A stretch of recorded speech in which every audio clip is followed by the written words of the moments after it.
ونعوذ بالله من شرور أنفسنا ومن سيئات أعمالنا من يهده الله فلا مضل له ومن يضلله فلا هادي له أشهد أن لا إله إلا الله وحده لا شريك له وأشهد أن محمدا عبده ورسوله اللهم صل على محمد وآله وأصحابه ومن تبعهم بإحسان إلى يوم الدين أما بعد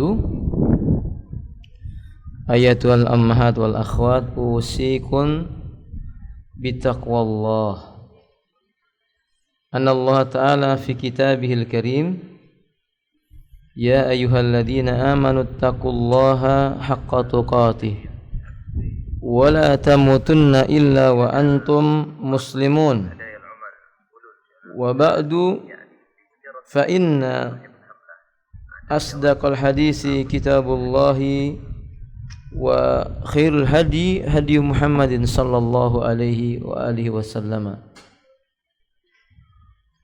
وشر الأمور محدثاتها إن كل محدثة بدعة وكل بدعة ضلالة وكل ضلالة في النار. Kita melanjutkan membaca kitab Mawsu'atul Manahiyah Asy-Syar'iyyah min Dha'il Kitabi was Sunnah li Syekh Salim Ibn Id Al-Hilali hafidhallahu ta'ala. Pada pertemuan sebelumnya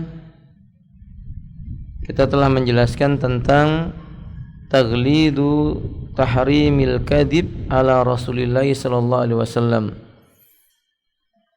yakni keharaman yang bersangatan dusta atau berdusta mengatasnamakan Rasulullah sallallahu alaihi wasallam. Di antaranya dalilnya adalah hadis Nabi sallallahu alaihi wasallam, man haddasa hadisan wa huwa yura annahu kadhib fa huwa ahadul kadhibina. Barang siapa meriwayatkan sebuah hadis wa huwa yara, sementara dia mengetahui bahwa hadis itu adalah hadis yang dusta, annahu kadhibun fahuwa ahadul kadhibin, maka dia termasuk salah satu dari para pendusta yang ada. Qala Syekh Salim Al-Hilali, Syekh Salim Al-Hilali hafidhahullah ta'ala menyebutkan di antara faedah hadis ini poin yang ketiga, la farqa fi tahrimil kadhibi ala Rasulillah sallallahu alaihi wasallam baina ma kana fil aqaidi wal ahkami wat targhibi wat tarhibi wal mawa'idhi. Perlu dicatat dan diingat bahwa tidak dibeda-bedakan kedustaan mengatasnamakan Rasulullah itu baik dalam masalah akidah atau yang berkaitan dengan masalah hukum-hukum atau masalah targhib dan tarhib, ancaman dan janji-janji, atau tentang masalah mau'idhah, nasihat atau wejangan. Kalau dinisbatkan kepada Nabi ternyata dusta, ini hukumnya haram. Karena sebagian orang beranggapan yang enggak boleh kalau masalah akidah, kalau masalah akhlak enggak apa-apa, enggak boleh.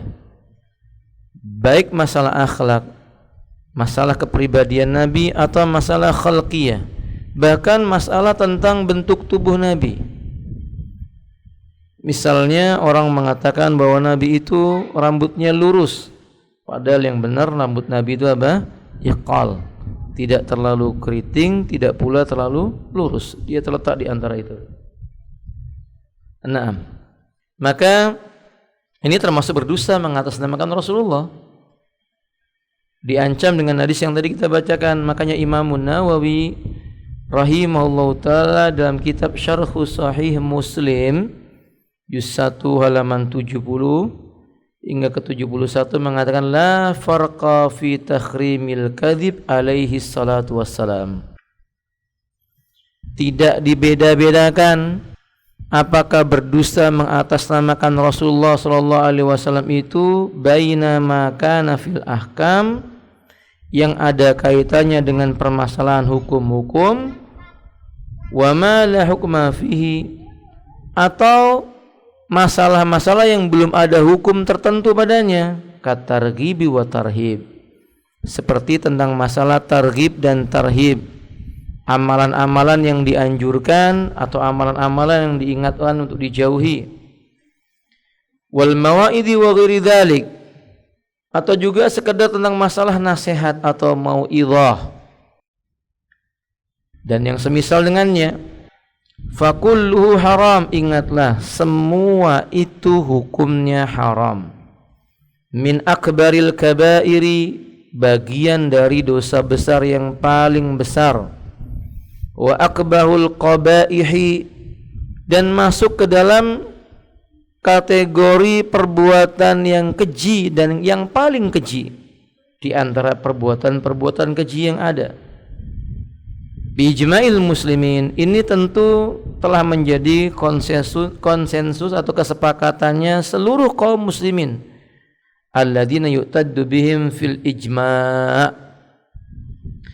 yakni yang terkenal dan difahami dan muktabar tentang permasalahan tersebut. Berarti ibu-ibu sekalian, akhwat sekalian, kalau perkaranya dinisbatkan kepada Nabi, apapun itu, urusan agama ataupun urusan dunia, lebih-lebih perkara akidah, ibadah, khuluqiyah, atau khalqiyah, awil manhaj, atau ghairu dzalik, yang dinisbatkan kepada Nabi, tidak terdapat pada Nabi hal tersebut, ini kategorinya berdusta mengatasnamakan Nabi. Wan Nabi sallallahu alaihi wasallam qala man kadzdzaba alayya muta'ammidan falyatabawwa maq'adahu minan nar. Maka barang siapa sengaja berdusta menyandarkan dustanya kepada diriku, maka ia mengambil tempat duduknya masuk ke dalam api neraka. Naudzubillah summa naudzubillah min dzalik. Wa qala an-Nawawi rahimahullah taala, kemudian Imam Nawawi melanjutkan, khilafan lil karamiyati ta'ifatil mubtadi'ati fi za'mihimul batil. Ahlu sunnah, kaum muslimin, ini beda dengan kelompok yang disebut dengan karamiyah. Salah satu kelompok batil, dhalun, mudillun, sesat, menyesatkan, ahlul bidah, suka mengada-ngadakan kedustaan mengatasnamakan Nabi sallallahu alaihi wasallam, namanya karamiyah. Dalam prasangkanya yang batil, ia berkata annahu yajuzu wad'ul hadis fit targhibi wa tarhib, boleh-boleh saja menggunakan dalil yang tidak datang dengan dalil yang dhaif atau hadis yang bukan dari Nabi kalau dalam rangka menyemangati orang dalam beribadah, seperti masalah targhib dan tarhib. Ini boleh saja memalsukan hadis Nabi, kata mereka.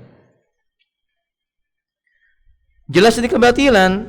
Wa tabi'um ala hada kasiruna minal jalati alladhina yansibuna anfusahum ilal zuhdi. Nah, yang mengikuti pendapat karamiyah ini enggak sedikit. Ada banyak, tapi mereka orang-orang bodoh, jahil. Mereka menganggap diri mereka itu biasanya dengan alasan ahli zuhud. Zuhud menurut hawa nafsu mereka, atau yang dianggap oleh orang apa? Zuhud. Yang menganggapnya siapa ya? Sama dengan mereka, lebih bodoh dari mereka itu. Mereka menganggap boleh kalau masalahnya adalah masalah-masalah yang sifatnya targhib wa tarhib. Wa subhatu za'mihimul batil. Mereka ini punya dalil syubhat, tapi ini dalilnya batil. Syubhat mereka itu seperti sarang laba-laba. Ada riwayat yang mengatakan annahu ja'a fi riwayatin, riwayat yang berbunyi man kadzdzaba alayya muta'ammidan, barang siapa sengaja berdusta mengatasnamakan diriku, liyudilla bihi falyatabawwa'u maq'adahu minan nar. Dalam rangka menyesatkan dengannya hadis palsu tadi itu manusia, maka dipersilakan baginya mengambil tempat duduk di neraka. Perhatikan lafadznya, barang siapa sengaja berdusta mengatasnamakan aku untuk menyesatkan orang, maka ia menyiapkan tempatnya di neraka. Berarti kata mereka, wa za'mu badim anna hadza kadhibun alaihi salatu wassalam la kadhiba alaihi. Menurut sebagian mereka ini termasuk berdusta untuk Rasulullah, bukan berdusta atas namanya. Ini kan kebohongan. Atau mereka mengatakan tujuannya menyesatkan. Nah, tapi kalau bohong tujuannya tidak menyesatkan ya nggak apa-apa. Mana ada bohong yang tidak menyesatkan? Kebohongan itu hukum asalnya apa? Haram. Kalau toh ada dalam Islam cuma dibatasi, seperti mendamaikan dua saudara yang berselisih yang pada asalnya bukan dusta. Muslim berselisih dengan saudaranya. Orang yang ketiga berkata, si fulan menitipkan salam kepada engkau. Karena memang pada asalnya orang muslim kalau bertemu saling mengucapkan salam. Atau misalnya di medan perang, ini karena berhadapan dengan musuh. Atau karena sebab kemaslahatan pasangan suami istri untuk kelanggengan rumah tangganya yang lebih baik dan lebih utama. Adapun berdusta mengatasnamakan Nabi itu bukan agama yang diridhoi oleh Allah, bukan. Tapi ini hal yang mendatangkan murkanya Allah Azza wa Jalla. Naam, wa hadzal ladzi intahalu wa fa'alu wastadallu bi ghayatul juhala wa nihayatil ghaflah wa dallu dalail ala ba'dihim min ma'rifati syai'in min qawaidis syara'. Anggapan dan argumentasi yang kayak begini ini menunjukkan tentang betapa bodohnya mereka. Atau kalau tidak mau disebut dengan apa? Jahil murakab, bodoh tapi bertubi-tubi, kuadrat. Ini bukti bahwa mereka ini jauh dari memahami ilmu, terutama kaidah-kaidah yang dibangun oleh syariat. Ya. Biasanya orang kayak begini menyandarkan agamanya dengan apa? Dengan mimpi, dengan perasaan. Kata mereka wangsit minasyaiton. Ini yang mereka lakukan. Ini datangnya wangsit, ternyata bisikan syaitan. A'udzubillah summa a'udzubillah. Karena agama ini sudah sempurna. Kita enggak butuh agama dari mimpinya orang. Yang kita butuhkan agama itu dari dalil Quran dan sunnah ala fahmi salafis saleh, dengan pemahamannya para sahabat, tabi'in dan atba'un tabi'in. Wa qad jama'u fi jumlan minal aghalitil la'iqati bi'uquli musahifati wa adhanimul ba'idatil fasidah. Akibat perbuatan mereka ini, mereka telah mengumpulkan berbagai macam kekeliruan yang sangat parah, yang memang pantas terjadi pada diri mereka karena akal mereka cekak, pendek, dangkal. Pola pikir mereka rusak, dipengaruhi oleh hawa nafsu. Mereka ini menyelisih firman Allah yang Allah katakan di dalam surah Al-Isra ayat yang ke-36. Wala taqfu ma laysa laka bi ilmun innas sam'a wal basara wal fuada kullu ulaika kana anhu mas'ula. Allah mengatakan wala takfu, jangan kamu mengikuti sesuatu ma laysa laka bi ilmun, yang tidak kamu ketahui tentang ilmunya, yang tidak ada padamu ilmunya. Sesungguhnya pendengaranmu, penglihatanmu, fuad atau yang terdetik dalam hatimu itu semua kelak tentangnya dimintai pertanggungjawabannya. Lah, berdusta mengatasnamakan Nabi, menisbahkan kepada agama, maka agama mana yang dia pakai? Agama itu Islam yang dimaksud ya yang Allah turunkan melalui malaikat Jibril kepada Nabi sallallahu alaihi wasallam. Al-Qur'an yang Nabi sallallahu alaihi wasallam sampaikan, yang para sahabat amalkan, itu agama. Bukan khayalan, bukan olah pikiran kita yang menyimpang, bukan hasil rembukan, bukan. Tapi agama itu baku, tinggal diterima, diimani, diamalkan, diperjuangkan, dipertahankan sampai mati. Itu agama. Jangan diubah satu jengkal pun, satu huruf pun tidak boleh diubah, satu lafaz pun tidak boleh diubah apa yang terdapat dalam kitabullah. Jangan pula diubah apa yang telah ditetapkan oleh Rasulullah, karenanya Allah mengatakan maka nali mu'min wala mu'minatin idza qadallahu wa rasuluhu amran. Tidak layak, tidak pantas lelaki dan wanita yang beriman bila ia mendapati sesuatu yang telah Allah tetapkan, ayyakuna lahumul khiyaratu min amrihim, lalu mereka memilih pilihan yang lain dari ketetapan itu. Enggak ada. Mereka terima yang datang dari Allah, apalagi mendahului Allah yang enggak boleh. Karena Allah mengatakan ya ayyuhalladzina amanu la tuqaddimu baina yadayillahi wa rasulih. Hai orang yang beriman, jangan engkau dahului ketetapannya Allah dan ketetapannya Rasul. Dihukumnya haram membuat sesuatu yang baru. Wa khalaqu syariha sariha hadil ahadisil mutawatira wal ahadisis sariha al masyhura fi i'dhami sa'adatiz zur. Lebih-lebih ucapan mereka ini gambaran yang paling jelas dan gamblang tentang sikap mereka menyelisih riwayat-riwayat yang mutawatir, hadis-hadis yang semakna dengan riwayat-riwayat yang mutawatir, jelas penyelisihannya. Gimana hadis masyhur tentang larangan memberikan persaksian palsu, menyampaikan agama dengan kebohongan. Wa khalifu ijma' ahlil hilli wal aqdi wa ghairi dzalik min ad-dalail al-qat'iyyati fi tahrimil kadhibi ala ahadin nasi. Ini juga menyelisih kesepakatannya ahlul halli, orang-orang yang dihitung akal sehat dan kalangan para ulama, di mana banyak riwayat-riwayat yang di mana ijma' mereka menetapkan tidak boleh berdusta mengatasnamakan seseorang, apalagi mengatasnamakan an-nabi sallallahu alaihi wasallam. Perkaranya lebih besar. Oke, fa mimman qawla syar'a wa kalamu wahyun. Kalau ada orang tetap nekat misalnya menggunakan riwayat-riwayat yang palsu, yang dusta mengatasnamakan kepada Nabi sallallahu alaihi wasallam, lalu bagaimana kalau dia pertanggungjawabannya di hadapan Allah Subhanahu wa taala? Apa dia akan menganggap perkataannya itu wahyunya Allah, padahal Allah tidak mengatakan dan tidak mewahyukan kepada nabinya? Ini kebinasaan. Qala muallif, coba perhatikan ucapan beliau. Kata beliau, wa idza nadara fi qaulihim wujida kadban aw wajada kadiban ala Allah taala, qala Allah taala, jika mau sedikit saja meneliti bagaimana apa yang mereka ucapkan berupa dusta, niscaya akan dijumpai kebohongan terhadap Allah Ta'ala itu. Kalau kita mau teliti sedikit saja apa yang mereka ucapkan itu tanpa dalil yang kuat, itu menandakan kebohongan atas nama Allah Ta'ala.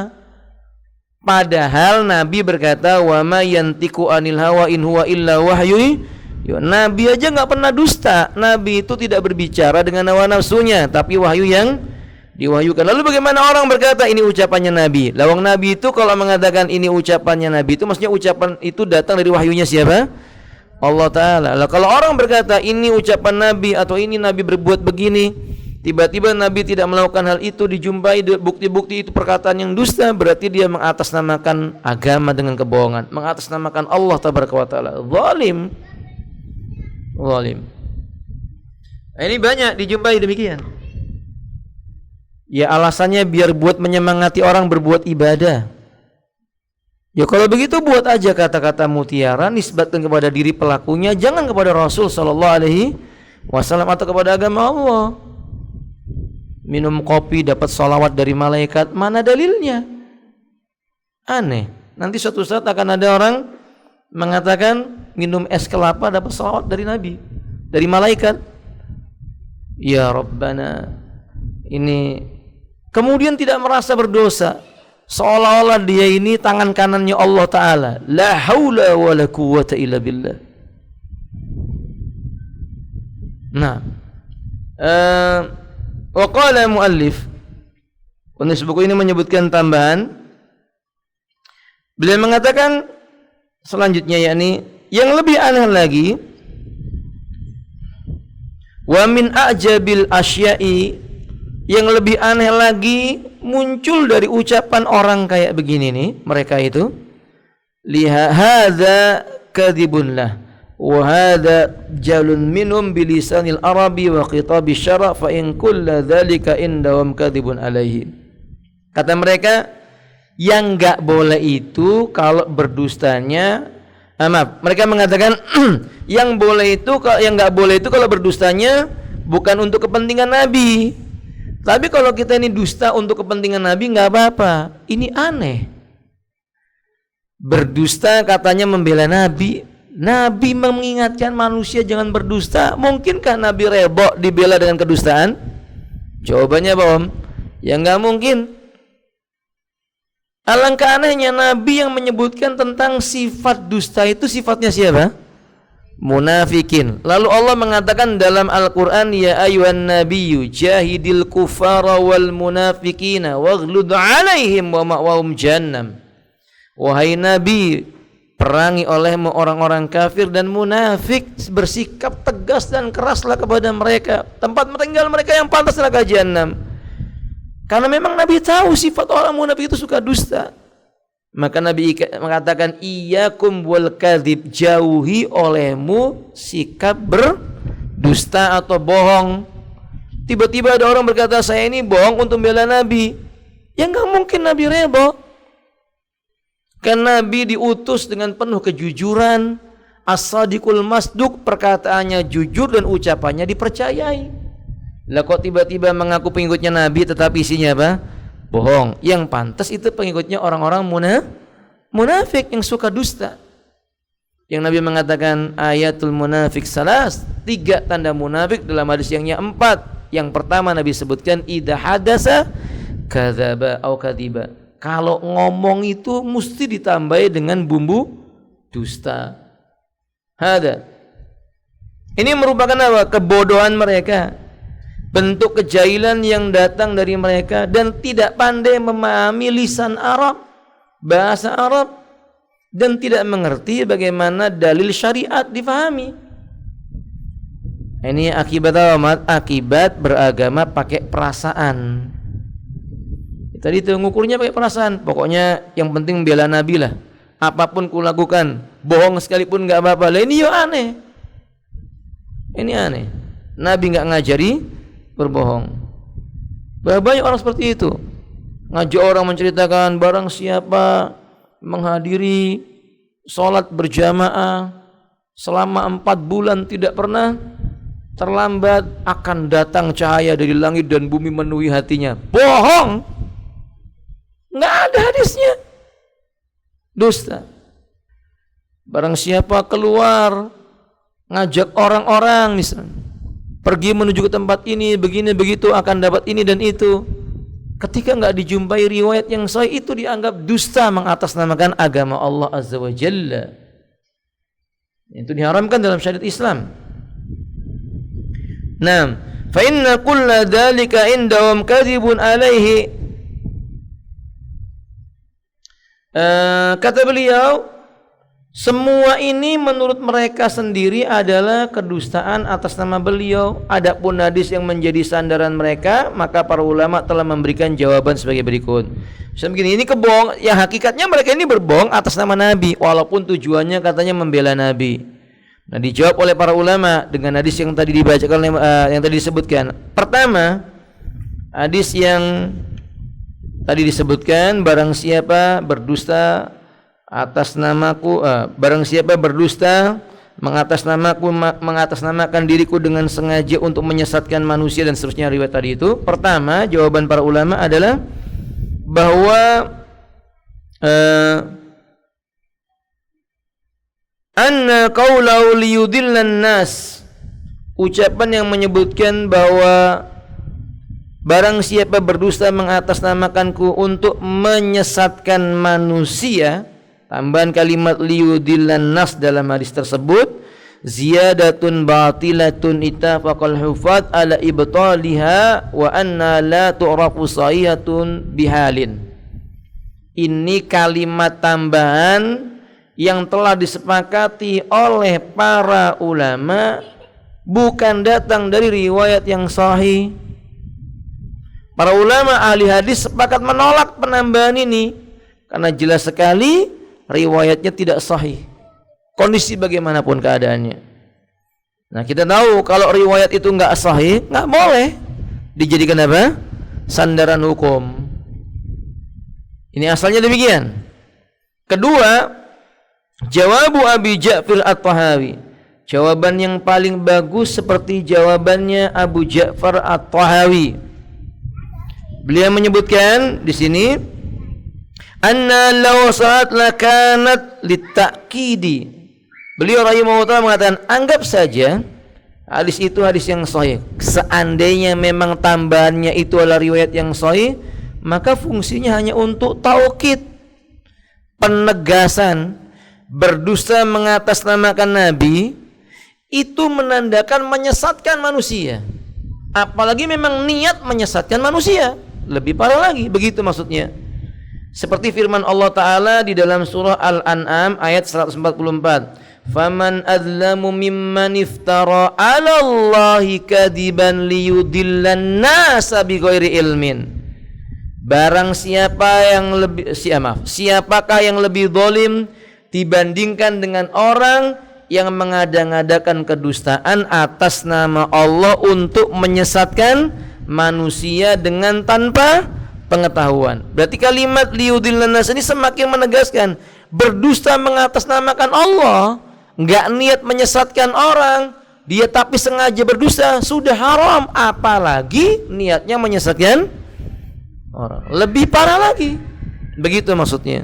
Dan tiap kebohongan mengatasnamakan Allah itu penyesatan namanya, kesesatan dan menyesatkan. Dhalun mudilun, udah sesat, membuat orang sesat. Jawaban yang ketiga, annal lam fi liyudilla, huruf lam pada awal kalimat liyudilla laisat lamut ta'lil bal lamus sayrurah. Kata beliau, ini bukan lam ta'lil, tapi dia lam sayrurah atau lam akibah. Maksudnya begini, akibat kebohongan yang dilakukan oleh seseorang terhadap namanya Nabi itu menyesatkan orang. Seperti yang saya jelaskan tadi, Ibu. Kalimat lam di sini bukan lam ta'lil, tapi lam sayrurah, lam yang menunjukkan tentang akibat. Akibat orang itu berdusta mengatasnamakan Nabi, hasilnya adalah kesesatan dan menyesatkan. Lihat seperti firman Allah dalam surah Al-Qasas ayat yang ke-8, yakni Allah mengatakan faltaqatahu alu fir'auna liyakuna lahum aduwan wa hazana. Maka dia dipungut oleh keluarganya Fir'aun supaya kelak dia menjadi musuh dan sebab kesedihan bagi mereka. Maka di sini contoh pada kalimat lam di sini liyakun, kalimat liyakuna untuk menunjukkan akibat. Akibat dia memungut Musa, maka dia akan menyesal nanti, karena dia kalau tidak menerima dakwahnya Musa dia akan menyesal. Sama ini, akibat orang itu berdusta mengatasnamakan Nabi, ia telah membuat manusia menjadi apa? Tersesat. Kalau mau disebutkan contoh-contoh dalam ayat Quran banyak banget tentang ucapan orang Arab yang semisal ini. Berdasarkan dari hal ini, berarti bagaimana kesimpulannya? Maka makna hadis liyudillan nasa tadi maksudnya adalah kedustaan mengatasnamakan Nabi berakibat apa? Kesesatan pada diri orang lain. Ya, barangkali misalnya orang berdusta mengatasnamakan Nabi untuk ngajak sholat, orang jadi sholat.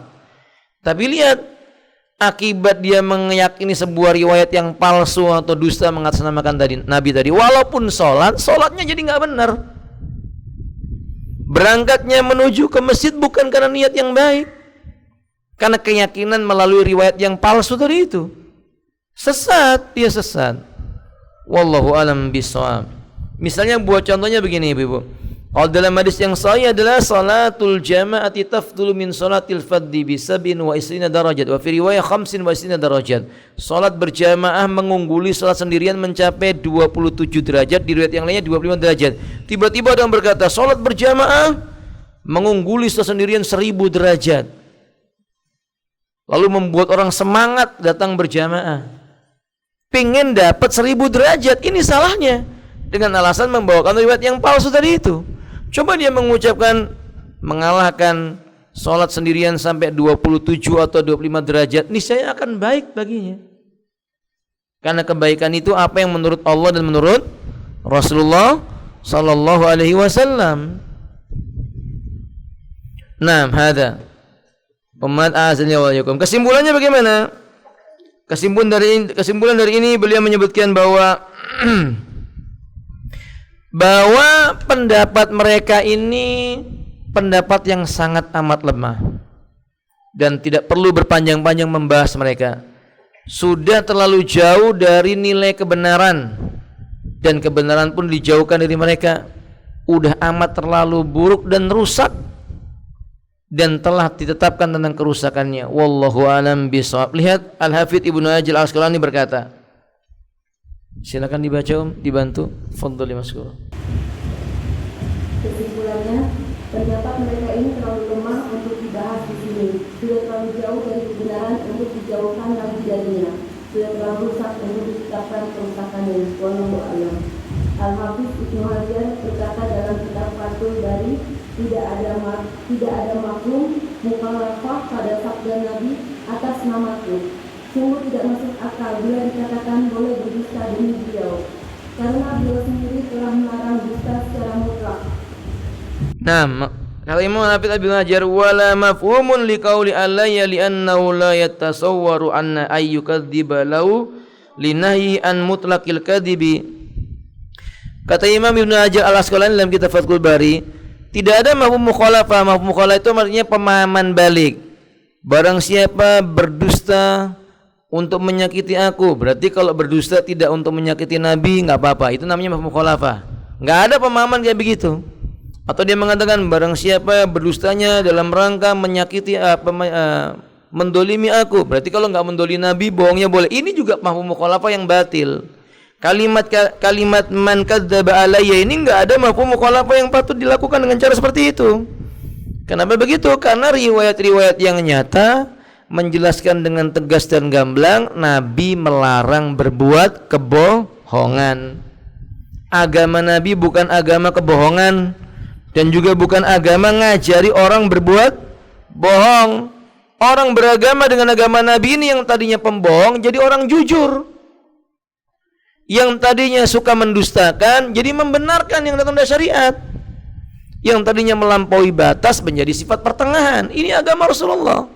Tidak satu orang pun yang belajar tentang Quran dan Sunnah dengan pemahaman salafus saleh melainkan dia akan berubah dari buruk menjadi baik, dari suka dengan bid'ah membenci bid'ah, dari yang tadinya menganggap syirik itu boleh saja maka dia akan mencintai tauhid dan membenci kesyirikan. Dan itu agama yang dibawa oleh Rasul. Dari orang yang punya sifat ragu-ragu dan kemunafikan menjadi orang yang punya sifat kokoh dan tegas di dalam keimanannya. Wallahu a'lam bishawab. Iqra'i ya ukhti. Sebagian orang jahil ada yang terpedaya dengan alasan tersebut. Lalu mereka memalsukan hadis-hadis yang berkaitan dengan tauhid wa taklif atau amalan-amalan yang dianjurkan dan yang dilarang. Mereka berkata, kami tidak berdusta atas nama beliau. Kami lakukan itu demi menegakkan syariat. Atau dengan makna lain seperti yang tadi itu. Kami ini tidak berdosa untuk menjelek-jelekkan Nabi, bukan untuk memburukkan Nabi. Kami ini dustanya buat membela agama yang dibawa oleh Nabi. Padahal Allah sudah mencukupkan agama ini, dan Allah melalui Rasulnya memerintahkan agar beragama dengan cara beragama yang dibawa oleh Nabi ini. Makanya dahulu sahabat Nabi bernama Abdullah ibnu Mas'ud radhiyallahu anhu mengatakan, kif haitsu waqaful qaum. Berhentilah kamu di mana kaum berhenti. Maksudnya Di mana Nabi dan para sahabat tidak mengerjakan sesuatu, jangan kau kerjakan, jangan kau lakukan, jangan kau yakini. Yakini, kerjakan, lakukan yang mereka kerjakan dan lakukan dan mereka yakini. Lanjutkan ukhti. Mereka tidak sadar mengada-ngadakan perkataan atas nama Rasulullah Shallallahu Alaihi Wasallam yang tidak pernah beliau katakan merupakan kedustaan atas nama Allah. Sebab terkandung di dalamnya penetapan hukum syariat, baik itu hukum wajib maupun mustahab atau haram maupun makruh. Ibu-ibu, dalam syariat kita ada hukum taklifi. Hukum taklifi itu wajib, haram, mandub, makruh, mubah. Ini hukum-hukum apa? Taklifi. Nah, ketika seseorang berbicara kaitannya dengan urusan agama dinisbatkan kepada Nabi, maka sama dengan menisbatkan perkataan itu dengan ketetapan Allah. Karena Allah telah menetapkan agar kita mengambil yang datang dari Nabi. Sebagaimana dalam Al-Quran Allah mengatakan, wa ma atakumur rasulu fakhudhuhu. Apa yang datang kepadamu dari Rasul, ambil. Wa ma nahakum anhu fantahu. Apa yang dilarang oleh Nabi, tinggalkan, jauhi. Nah, kalau orang mengatakan ini ucapan Nabi, atau ini demikianlah Nabi, atau dengan berkata ini sunnahnya Nabi, sama dengan menetapkan barangkali halal, barangkali haram, barangkali wajib, barangkali mandub, mustahab, makruh, mubah, dan yang seterusnya hukum-hukum taklifi. Kalau itu ketetapannya berarti kan menetapkan syariat. Kesimpulannya memberikan konsekuensi, dia menganggap belum sempurna yang dibawa oleh Nabi Sallallahu Alaihi Wasallam, bertentangan dengan Al-Quranul Karim yang telah menyatakan agama ini sempurna. Kalau Al-Imam Ibnu Hajar mengatakan mereka enggak menyadari bahwa itu bahayanya besar, maka kami mengatakan walaupun mereka menyadari, karena memang sudah rusak hati mereka, tertutupi dengan perbuatan-perbuatan maksiat yang namanya bid'ah, akhirnya dia menganggap yang penting niatnya membela syariat. Apa faedah yang bisa kita ambil, ibu-ibu? Enggak cukup dengan niat sekedar kepingin membela dan menegakkan syariat, kecuali dengan tata cara yang juga disyariatkan. Gak boleh dengan apa? Maunya sendiri. Misalnya begini, ibu-ibu, pingin dakwah, boleh, bagus, perintah Allah, ud'u ila sabili rabbik, berdakwalah kamu, menyeru manusia ke jalan Rabbmu. Dakwah, perintah Allah, perintah nabinya. Para ulama yang mulia dari generasi para sahabat sampai hari ini, mereka menghibahkan dirinya di jalan dakwah. Tapi tiba-tiba orang ini dakwah dengan versi dia, yang penting buat orang tertarik. Dakwah sambil joget-joget, dakwah bikin naik klub, yang penting orang datang, kalau udah ke naik klub nanti diceramahi. Bikin layar yang besar-besar katanya, yang ada lampu bling-blingnya buat dance atau nari-nari. Lah ini kan dakwah versi dia. Nggak boleh demikian, sekedar niat untuk mensiarkan Islam. Tapi dia harus melihat apakah Nabi demikian. Kalau dia mengatakan ini memang beginilah Nabi, Nabi melakukannya dengan cara seperti ini, ini nanti berdusta dengan atas nama siapa? Rasul Sallallahu Alaihi. Bukan permasalahan yang ringan, masalah yang berat. Ditanya oleh Allah di yaumil qiyamah, bisa disembelih urat lehernya nanti di yaumil qiyamah. Artinya dia akan celaka, hina dengan sehina-hinanya. Naudzubillah summa naudzubillah min dzalik. Lanjutkan ukhti. Perselisihan kaum karamnya dalam masalah ini tidaklah muktabar atau diperhitungkan. Mereka membolehkan mengada-ngadakan dusta atas nama Rasulullah Shallallahu Alaihi Wasallam dalam masalah talbid wa tarhib, khususnya untuk menegaskan apa yang telah disebutkan dalam Al-Quran dan As-Sunnah. Menurut mereka itu adalah dusta, demi beliau bukan dusta atas nama beliau. Nah, jadi kata mereka, ya ini memang bohong, tapi kan bohongnya bukan untuk nyakiti Nabi, bohongnya buat bela Nabi, begitu kira-kira mereka. Kalau kata beliau, wala yu'taddu biman khalafa dzalika minal karamiyah, orang karamiyah itu jangan digubris. Wah, juga loh Ustaz, hafal Quran Ustaz, hafal hadis juga Ustaz, bisa bahasa Arab, jangan digubris.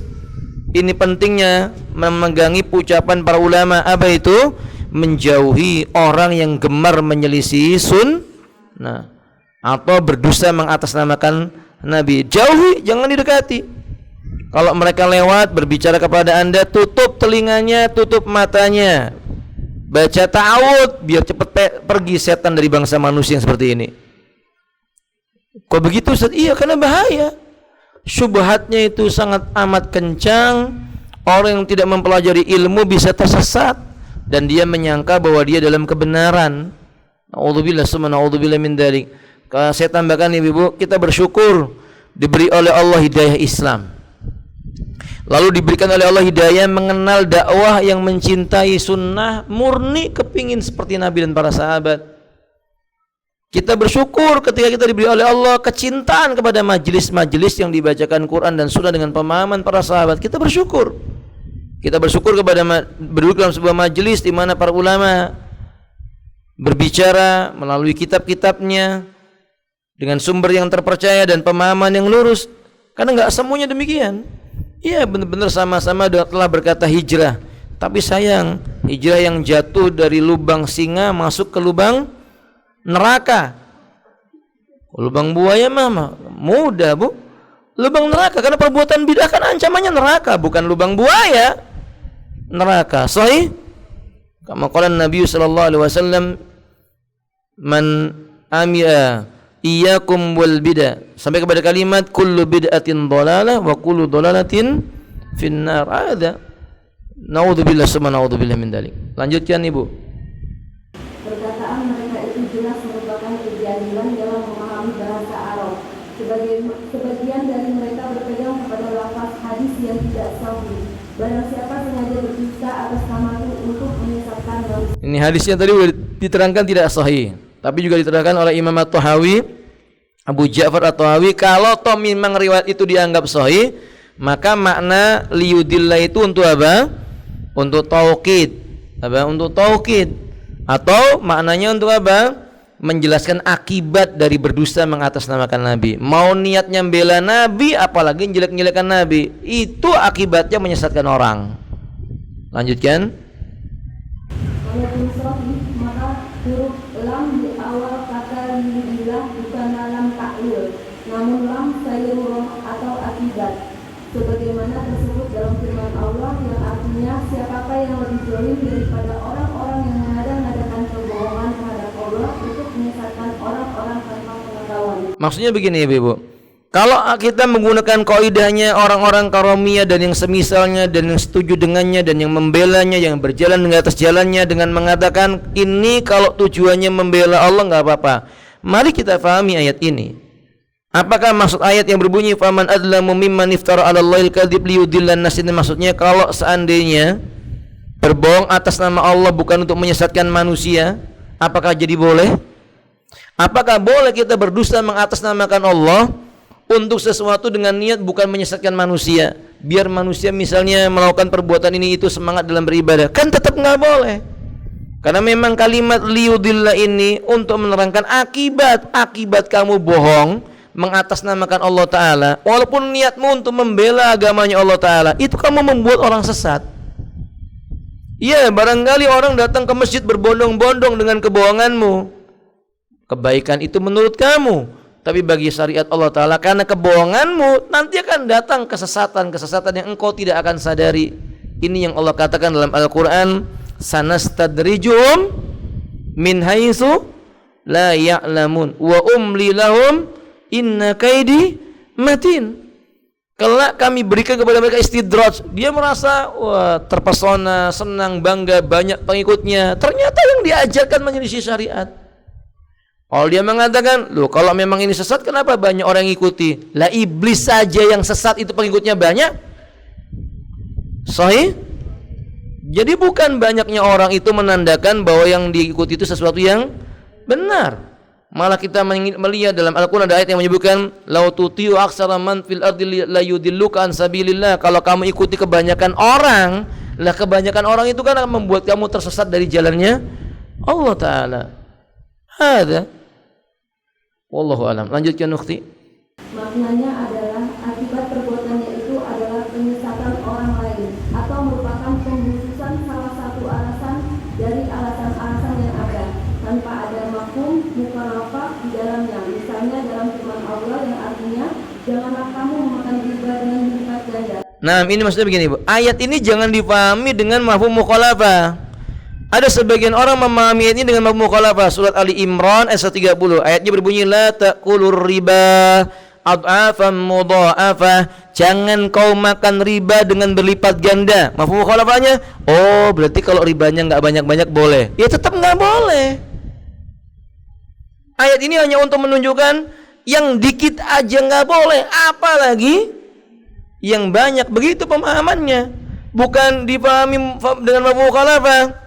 Jangan makan riba yang berlipat-lipat. Jadi kalau satu lipat saja boleh begitu? Ya nggak boleh. Uang riba itu haram. Allah katakan di ayat yang lainnya wa halallahu bai'a wa harrama ar-riba. Tambah ini pelajaran buat kita ibu. Jadi tidak setiap nas dalil Quran maupun hadis bisa difahami dengan mafhum mukhalafah, artinya pemahaman dari kebalikannya. Faham ibu? Saya buat contoh. Allah mengatakan kalimatnya berbunyi wala taqrabuz zina, jangan kamu dekati perbuatan. Apakah maknanya kalau zina jarak jauh boleh? Apakah maknanya begitu ya Ibu? Maknanya apa? Jauh maupun dekat nggak boleh. Mendekati perbuatan zina nggak boleh, sampai jatuh dalam perbuatan zina nggak boleh. Ada. Fahimtun? Jadi nggak setiap dalil itu difahami dengan apa?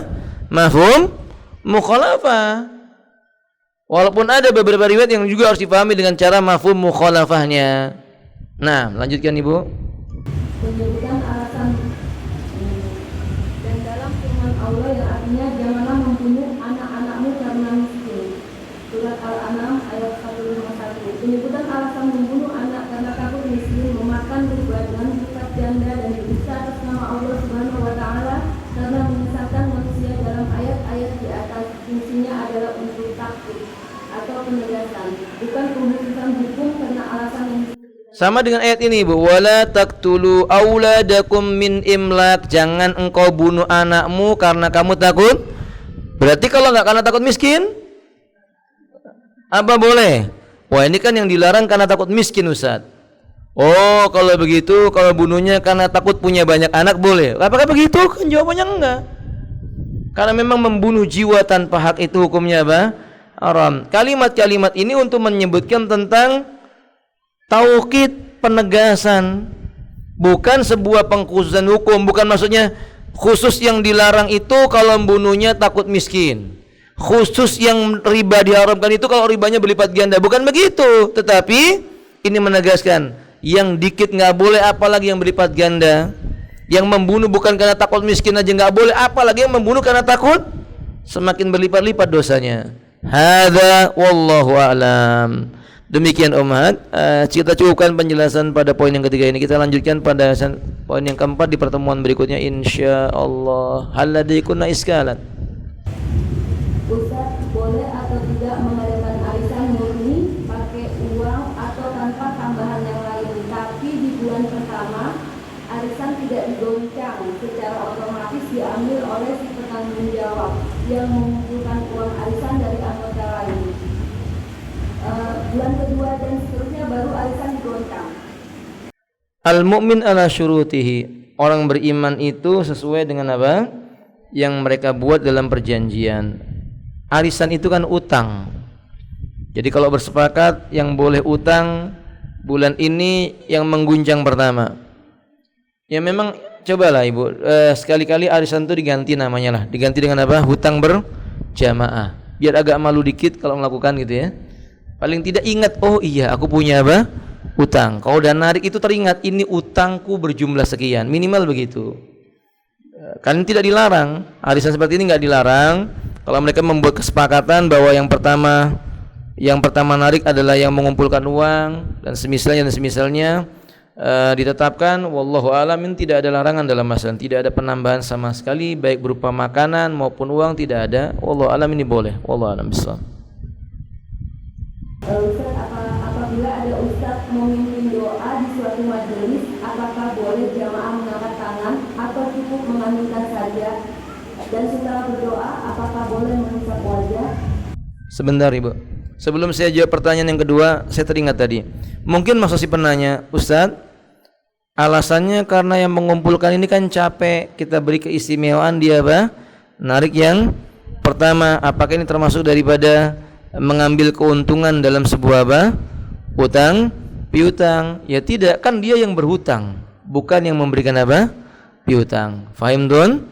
Maka bukan termasuk dalam bab itu. Wallahu alam. Soal yang kedua tadi apa Ibu? Coba diulang. Apabila ada ustaz memimpin doa di suatu majelis, apakah boleh jamaah mengangkat tangan atau cukup mengaminkan saja ustaz? Cukup mengaminkan saja, karena tidak setiap doa itu orang yang mendengarnya mengangkat tangan. Kalau doa kunut iya. Pendapat yang rajih, doa kunut baik kunut nazilah maupun kunut witir di dalam salat, maka para sahabat di belakang Nabi itu mengangkat tangan dan mengucapkan amin.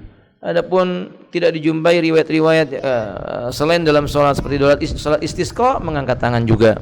Tapi selain di luar salat tidak dijumpai para sahabat mengangkat tangan lalu mengucapkan apa? Amin. Tapi cukup mengucapkan amin saja. Wallahu a'lam bishawab. Mengusap wajah ustaz? Imam Syekh Al-Is bin Abdul Salam mengatakan bahwa mengangkat tangan kemudian mengusapkan pada bagian wajah itu menurut Al-Is bin Abdul Salam tidak ada riwayat yang sahih tentang hal ini. Cuman ada beberapa asar para tabi'in ketika orang itu berdoa sebagiannya mengusapkan kepada wajahnya, tapi riwayat dari Nabi tidak dijumpai hal tersebut. Wallahu a'lam, maka meninggalkannya lebih baik. Wallahu a'lam bishawab. Apakah boleh mencium Al-Quran setelah membacanya ustaz? Akhwati a'azanillahu wa iyyakum. Seandainya perkara tersebut dianggap mubah dan boleh dalam rangka ta'zim atau memuliakan Al-Qur'anul Karim, tentu yang kita ketahui adalah sebagaimana ucapan Nabi, man yahda fa inna khairul hadi hadi Muhammadin sallallahu alaihi wasallam. Sebaik-baik petunjuk adalah petunjuknya siapa? Rasulullah sallallahu alaihi wasallam. Maka tidak pernah dijumpai riwayat Nabi membaca Quran kemudian mencium mushaf. Mushaf ada di zamannya Utsman bin Affan, tidak dijumpai ketika Utsman membaca mushaf setelahnya mencium apa? Mushaf Al-Quran. Maka mengikuti jalannya mereka lebih baik. Kullu khairin fittiba'i man salaf. Kullu khairin bittiba'i man salaf. Sesungguhnya segala macam kebaikan itu terdapat pada cara mengikuti pendahulu kita dari kalangan orang soleh, sahabat dan yang tabiin dan tabiut tabiin. Wallahu a'lam bishawab. Mohon nasihatnya ustaz. Pengalaman pribadi Ana pernah berjumpa sesama teman sunnah di pom bensin. Pengalaman pribadi Ana pernah berjumpa sesama teman sunnah di pom bensin. Ana sudah mengangguk dan beri salam, tapi dia cuek aja, sibuk dengan motornya. Siapa yang berdosa? Mungkin nggak denger kan dia lihat handphone, berarti nggak ngelihat apa? Ummu atau ukhti, husnudzon saja. Besok-besok kalau ketemu begitu deketi, dengarkan di telinganya, assalamualaikum. Kalau nggak dengar juga bacakan ayat kursi barangkali kemasukan jin. Fahim? Jadi nggak ada yang berdosa husnudzon, jangan suudzon. Wallahu a'lam bishawab. Ustaz, suami saya sudah 2 kali umroh. Pertama bersama ibunya dan yang kedua bersama saya dan anak-anak saya. Dia berniat ingin berhaji bersama saya. Pertanyaannya, jika suami saya sudah punya simpanan untuk berhaji 1 orang saja, cukup buat dirinya sendiri untuk haji plus, apakah dia wajib berangkat? Wajib. Enggak harus menunggu siapa? Istrinya. Karena barangkali dalam masa menunggunya akan datang kematian menjumpainya. Karena kewajiban itu lafadznya man istata'a minkum ilaihis sabila. Barang siapa di antara kalian yang mampu menempuh apa? Perjalanan. Nanti gimana Ustaz? Istrinya bisa berumrah dengan anak laki-lakinya. Istrinya bisa berumrah dengan ayah kandungnya. Istrinya bisa berumrah dengan saudara laki-lakinya. Istrinya bisa berumrah dengan mahram selain daripada siapa? Suaminya. Jadi kalau suaminya kebalikannya, kalau istrinya punya uang yang cukup banyak, tubuhnya kuat, bisa berangkat haji, tapi suaminya nggak punya uang untuk berangkat, jangan berangkat sampai punya uang untuk suaminya. Karena wanita itu mesti berangkat bersama siapa? Mahramnya. Ustaz, suami nggak punya uang tapi anak laki-lakinya punya uang, boleh dengan izin siapa? Suaminya. Karena ini haji yang nilainya wajib, suaminya nggak boleh menolak. Karena haknya Allah harus lebih didahulukan, kecuali itu haji yang kedua, ketiga dan keempat karena nilainya sunnah. Jika suaminya mengatakan jangan berangkat kecuali bersama aku, wajib patuh dengan suaminya. Fahim tun? Fahimtun Naumad? Taib. Wallahu alam bisawab. Ustaz, bagaimanakah hukumnya menyewakan aset properti untuk tempat jual beli kendaraan bermotor yang dijual baik secara cash atau kredit? Kan jual beli kredit nggak dilarang. Adakah dalil yang melarang jual beli kredit? Nggak ada. Tapi kalau yang Anda maksud, enggak Ustaz, maksudnya jual belinya dengan sistem riba. Bagaimana hukumnya seperti ini? Kalau Anda mengetahuinya maka hindari.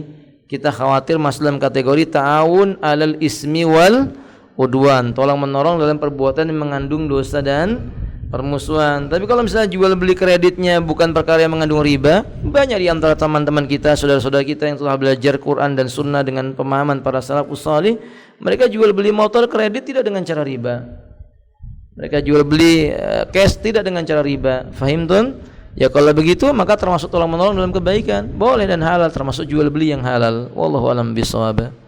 Ustaz, manakah yang lebih baik, bekerja di tempat yang mudah bagi kita melaksanakan ibadah sunnah, namun mewajibkan mengikuti kajian yang diadakan perusahaan yang di dalamnya terdapat pemahaman sufi dan ilmu tasawuf yang secara terang-terangan, ataukah bekerja di perusahaan umum? Mohon solusinya, Ustaz. Jika diwajibkan menghadiri majelis di dalamnya ada pemahaman yang menyimpang, mana yang lebih baik, kerja di perusahaan yang umum? Ya kita ngaji cuma bisa seminggu sekali, tapi di tempat yang sunnah, maka yang kedua yang lebih baik. Karena kerusakan hati itu lebih berbahaya. Kerusakan hati lebih berbahaya. Datang ke majelis, di sana ada majelis yang di dalamnya pemahamannya tidak jelas, pemahamannya bahkan mengandung sesuatu yang menyimpang, nggak boleh. Kita khawatir hati itu mudah berubah. Allah mengatakan khuliqal insan dhaifa, manusia diciptakan lemah. Apa yang lemah ibu? Hatinya. Yusammal qalbu li'annahu al-muqallabu, dinamakan hati karena dia berbolak-balik. Sayangi pemahaman kita yang sudah baik ini, hati kita yang sudah baik ini, dengan minta pertolongan kepada Allah. Jangan masukkan racun ke dalam hati kita. Kita khawatir hati kita dalam kondisi lemah kemudian menjadi berpenyakit, lalu akhirnya mati, naudzubillah, yang mati hatinya. Maka kita katakan dalam masalah ini, hendaklah bekerja di tempat yang sunnah dicintai, ngajinya pun ngaji yang kalau nggak ada, cari yang paling kecil mudaratnya. Ya perusahaan yang umum, karena pada asalnya kita bekerja dimanapun boleh bermuamalah, dan Anda ternyata di tempat pekerjaan itu nggak ada pengajian Ustaz, pengajiannya cuma di luar, ya nggak ada masalah. Kerja waktunya kerja, pulang kerja boleh menghadiri majelis ilmu. Wallahu alam bishawab. Ustaz, setiap ada permasalahan rumah tangga, suami selalu berkata, ceraikan saja saya kalau nggak suka. Dan yang berkata suami berkata ceraikan saya. Oh, suaminya belum ngaji sunnah. Suami itu jangan berkata ceraikan saya saja. Wong suami itu biadi, talak itu di tangan dia, bukan di tangan siapa? Kebalik, nanti suaminya pakai jilbab, ukhtinya pakai jenggot jadinya. Kebalik. Jadi kalau suami mengatakan ceraikan saya saja itu keliru. Nah, sekarang jadi pertanyaannya, pertanyaan apakah ini jatuh talak? Ya enggak jatuh talak, kecuali suaminya berkata kamu saya ceraikan, baru jatuh talak. Kalau istri yang berkata, Ustaz, ya sudah kamu saya talak, tetap enggak jatuh talak. Fahim tun? Ada, wallahu alam bishawab. Ustaz, gimana hukumnya bila kita bersedekah sama pemulung atau pengemis di jalan, terus mereka sok baca Al-Quran, doanya itu sah aja kah Ustaz? Masya Allah.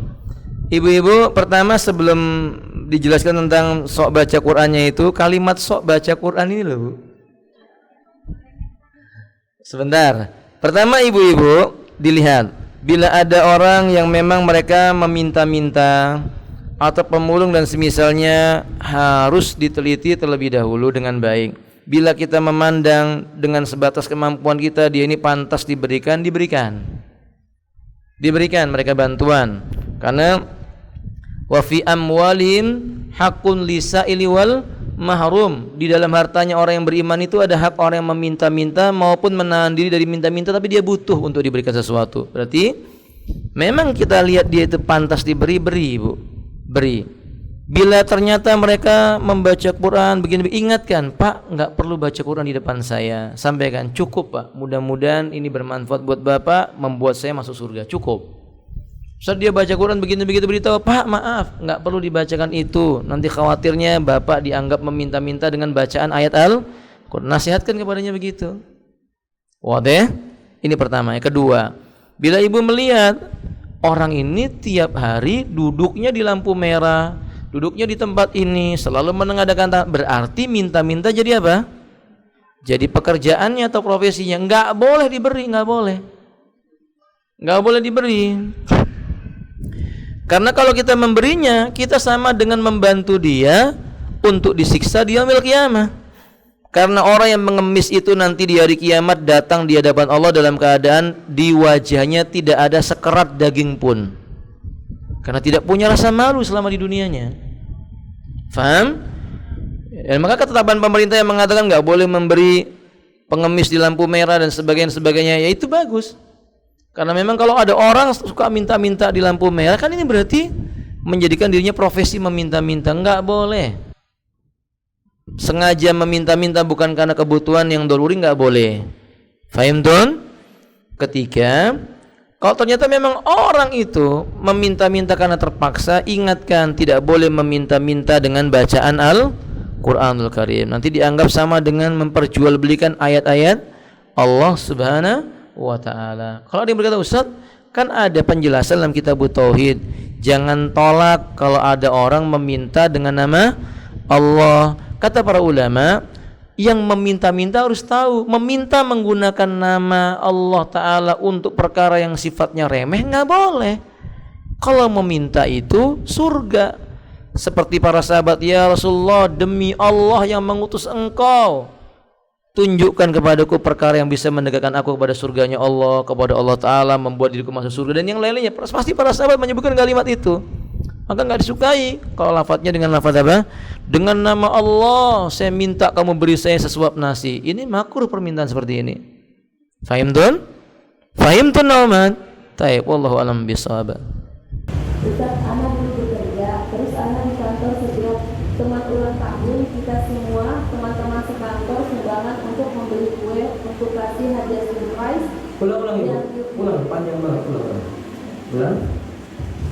Anak dulu bekerja, Ustaz, terus anak di kantor setiap teman ulang tahun kita semua teman-teman sekantor sumbangan untuk membeli kue untuk kasih surprise dan keliling.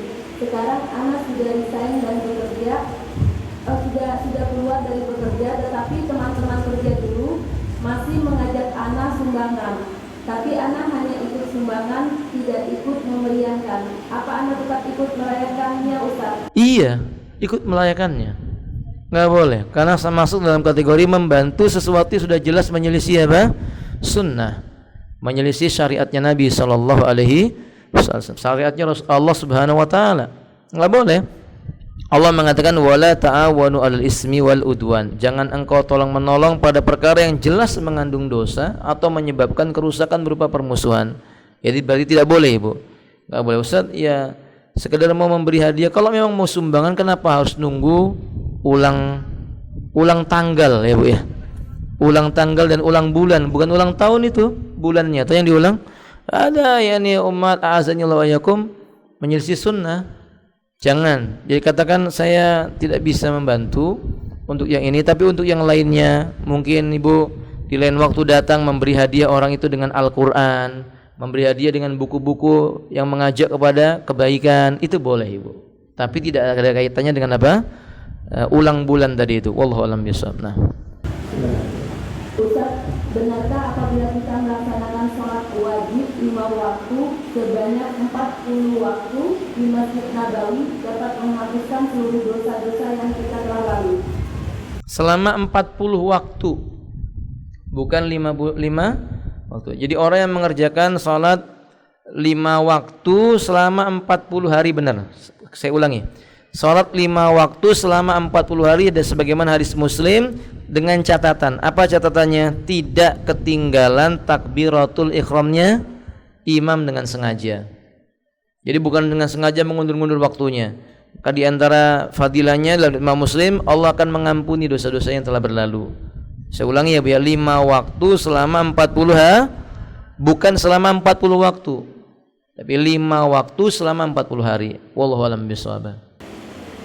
Ustaz, apa hukumnya memakai software mata yang berwarna karena matanya minus? Ini sama dengan orang yang menggunakan kacamata yang berwarna hitam, biru, dan semisal daripada itu. Maka kaidahnya adalah menimbulkan fitnah ataukah tidak. Bila itu menimbulkan fitnah bagi kaum laki-laki, maka enggak boleh. Bila tidak menimbulkan fitnah, ya tidak. Kan umumnya laki-laki tidak akan memandang mata wanita. Maka kalau dia berkumpul dengan sesama wanita pakai softland berwarna ungu atau biru atau putih atau apalah begitu, selama perkara tersebut bukan dalam rangka syuhrah. Apa syuhrah Ibu? Tampil beda, itu diperbolehkan. Al aslu fil adati ibah, hukum asalnya urusan dunia itu diperbolehkan. Wallahu alam bissawab. Ustaz, hukum tidak bertegur sapa lebih dari 3 hari itu tidak boleh. Tetapi saya punya saudara yang suka sekali berulang. Jika sudah dimaafkan dan ditegur, beliau berulang lagi. Dan akhirnya saya malas menegur sapa beliau lagi. Lebih senang diam saja, biar beliau tidak berulang lagi. Apakah boleh seperti itu, Ustaz? Tidak boleh ya ukhti. Yang diperbolehkan menasihatinya. Dan jangan berputus asa dari rahmatnya Allah Ta'ala. Ajak dia kepada kebaikan dan ingatkan. Sikap berulang-ulang, menyatakan tobat, kembali mengulangi lagi, tobat kembali mengulangi lagi. Takutlah dengan siksanya Allah Ta'ala. Bukan mendoakan siksa, tapi diingatkan. Allah itu maha tahu. Allah jika menghendaki seseorang baik, Allah akan ingatkan. Tapi kalau sudah mulai Allah kehendaki orang itu buruk, dia berbuat maksiat, mengulang berbuat maksiat, dibiarkan sama Allah. Wa umli lahum inna kaidi matin, kata Allah. Diingatkan, enggak boleh didiamkan kecuali seluruh anggota keluarga Anda, bukan hanya Anda, semuanya memboikot dia. Kemudian ia merasa sempit dadanya, lalu dia bertobat tidak mengulangi lagi. Kalau itu yang terjadi, boleh. Kecuali yang kedua, bukan Anda tidak bertegur sapa, cuman membatasi pembicaraan. Cuman mengucapkan salam, sudah itu tidak memperpanjang ucapan. Ini diperbolehkan.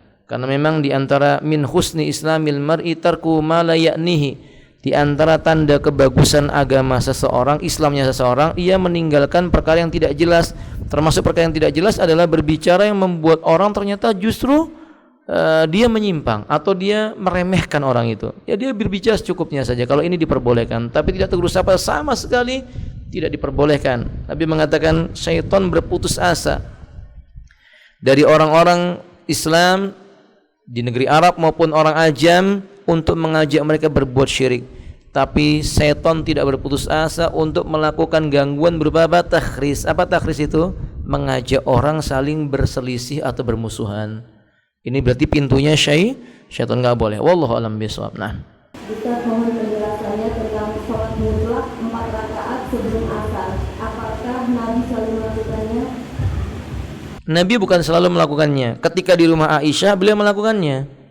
Tapi ketika beliau sedang di perjalanan atau di rumah istri-istri yang lainnya atau bersama dengan para sahabat, Nabi tidak melakukannya. Jadi sholat sunnah ini boleh dilakukan dan boleh tidak dilakukan. Wadih? Nah, wallahu a'lam bishawab. Sampai di sini ibu-ibu, mudah-mudahan bermanfaat. Kurang lebihnya saya mohon maaf.